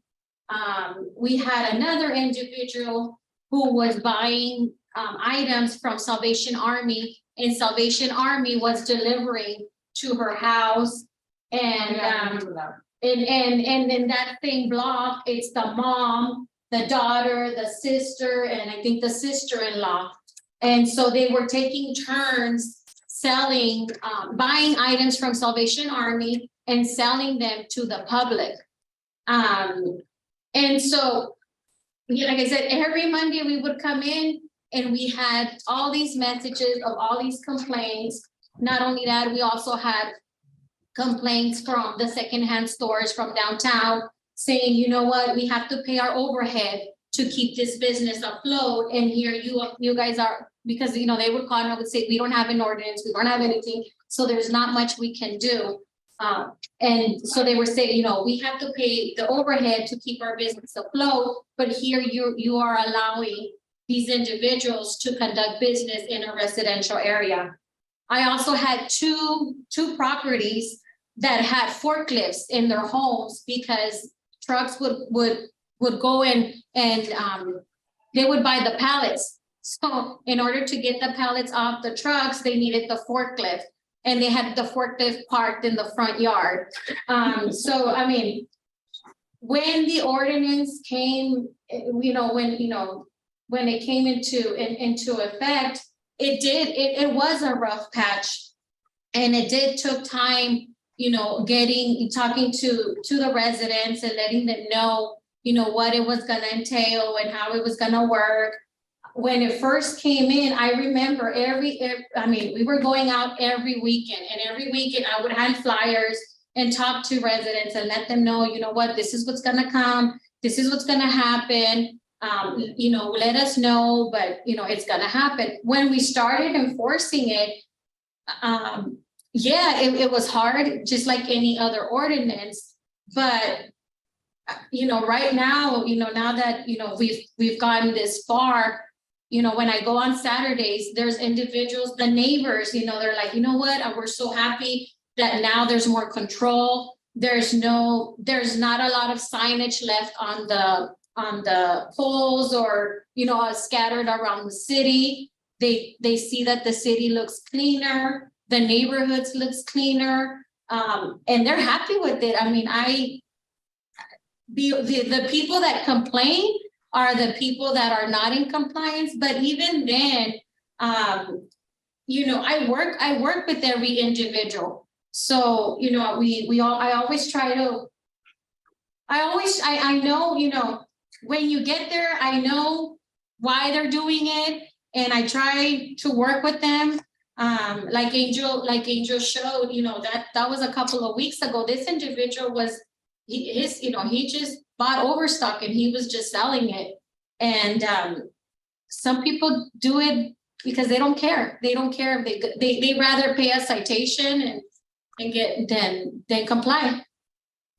So that has been my experience.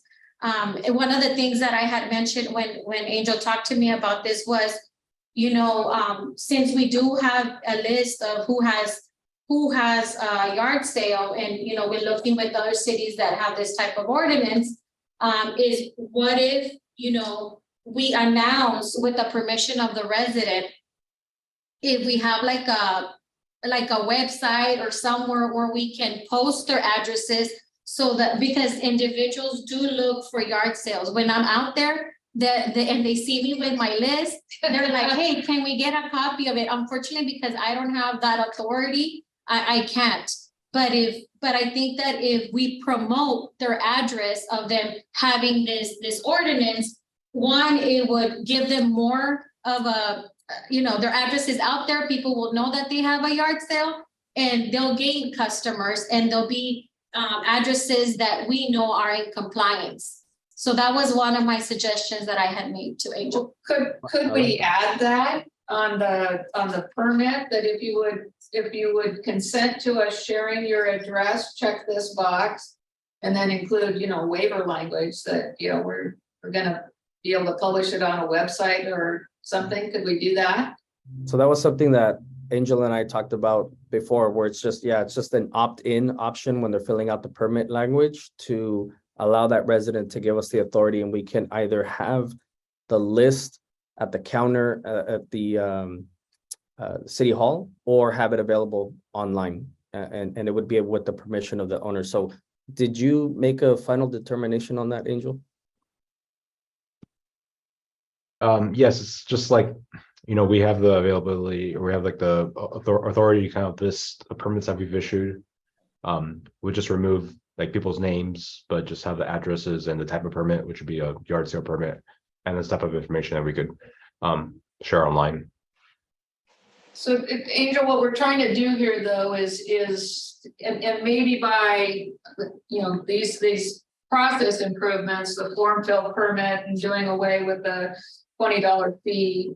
But what we don't want to do, and I think, this was kind of Martha's point, we don't want to create new burdens for your department. So listing the addresses, would that be a big lift for your department? It's a matter of just setting up our automated system to kind of produce that report. It'll probably be the way it should work is there should be like a report that'd be sent to someone, and someone could just post it online at the right place. Yeah. So yeah. One of the upsides to that too would be to, I think, incent folks having a garage sale to get their permit in early.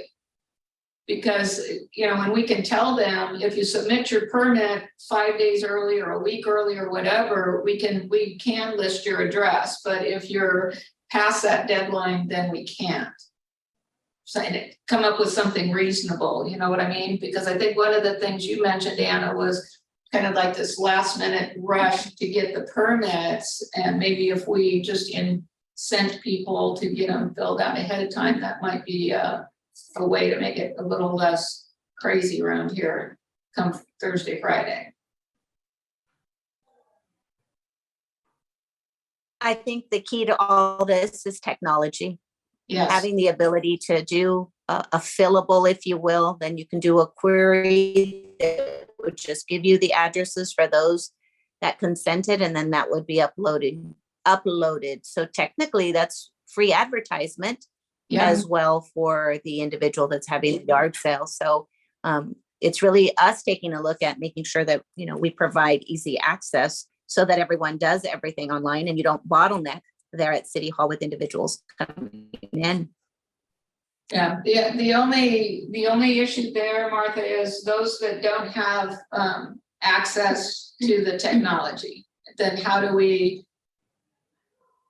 help them? I guess they need to still come in and do the permit over the counter, or go to the library and use one of the computers there or something.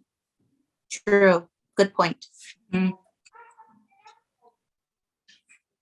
As part of the process, they also need to provide some documentation, like their ID, a utility bill to prove residency. So they will also need the capability of like scanning or taking a picture with their phone too. Yeah. If they want to add.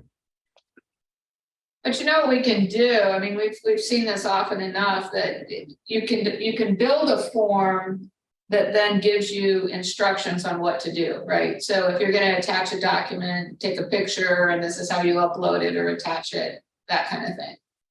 And let me ask you this: if we have people that every time they fill out a permit, if we already have their documentation on file, do we require that they submit fresh documentation? Yes, right, Anna? Yes. So let me ask you this: is there a reason for us to do that? I mean, if we have somebody, heaven forbid, we have somebody that's actually going to be running garage sales every single month, is there a reason why we would want them submitting, or could we make it an annual requirement, a quarterly requirement? The reason that we do it that way is because the ordinance that we have in place currently, it states that it's per address. And therefore, it might be like the mom or the dad that come in and gets a permit. So we just want to know who's doing it, and if they are in fact a resident of that address. Okay. All right, so members, I think just to kind of summarize again, it is one per month, one permit per month, still required. The resident will choose 2 days in that calendar month. No fee. And in the form to fill out the permit, there will be some opt-in language to ensure that their address will be listed in some way, shape, or form that we will leave up to staff to make sure with a preference that there be a technological advertisement to it, social media or website where we could just kind of every so often put those days or those addresses with dates. And or also a printed out sheet on the front counter of City Hall in your side of City Hall. Does that summarize everything? Because I think that. Well, except for one thing, Tomas, and I am in agreement with all of that, but I am not in agreement with taking that action today. I would really like us to be transparent in what the proposed changes are and get them out there and say, you know, at the council meeting on December 20th or whatever, the council will be debating or considering the following changes to the garage sale ordinance, so that we're not taking action at noon on a Wednesday without additional public input. And I know you think I live under a rock and that people don't talk to me, but I think that fair transparency is a good way to govern. Certainly. So with that said, I'm moving for approval of the way that we listed it out, one per month calendar. The resident picks 2 days, no fee, and in the form, there will be some opt-in language. And I respectfully ask for a second and support. I'm going to make a substitute motion that we provide the public outreach with the proposed changes and have it agendized for the December 20th meeting. All right, so there's a motion on the table that I made, and I'm looking for a second. I'm going to second Tomas's, because I think that we've gone from a very restrictive ordinance to a much more flexible ordinance, and that's why I'm in favor of implementing the changes now. Thank you, Ms. Marroquin. So there's a motion on the floor, second by Member Marroquin. Madam Clerk, please call the roll. Councilmember Villegas Walker? No. Councilmember Marroquin? Yes. Councilmember Garcia? Yes. Mayor Pro Tem Cardenas Singh? Yes. Mayor Oliva? Yes, so that motion passes 4 with 1 no. That brings us to the end of our agenda. Is there any other announcements or reports that members would like to give? Seeing none. I'm sorry, what? Elizabeth. You're muted. Yeah.